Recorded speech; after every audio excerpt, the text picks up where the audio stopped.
Hello दोस्तों, फिर से स्वागत है आपके चैनल पोर्टल एक्सप्रेस में। आज का हमारा क्वेश्चन है what are jump statements, name them. ये क्वेश्चन सुमिता अरोरा क्लास 11 के chapter conditional and iterative statement का टाइप ई का क्वेश्चन नंबर 17 है। अगर आपको इस क्वेश्चन का आंसर रिटर्न फॉर्म में चाहिए तो आप हमारे वेबसाइट पे जा सकते हैं। वेबसाइट की लिंक डिस्क्रिप्शन में यानी तो गूगल पे आप जाकर सर्च कर सकते हैं। तो चलिए वीडियो शुरू करते हैं।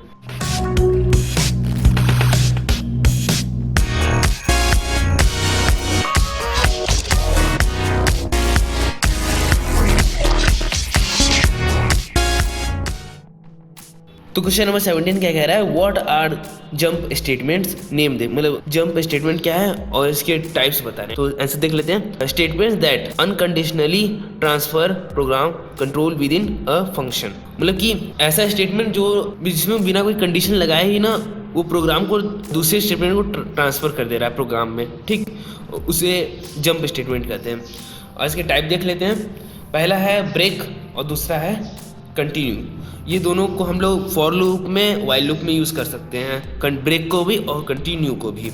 और इसको हम और भी जगह इफ एल्स कंडीशन में भी हम लोग इसको यूज़ कर सकते हैं, पर ज़्यादातर हम लोग यूज़ करते हैं वो फॉर लूप में और वाइल लूप में, ब्रेक और कंटिन्यू दोनों को। तो ये था हमारा क्वेश्चन। आपसे मिलते हैं अगले वीडियो में।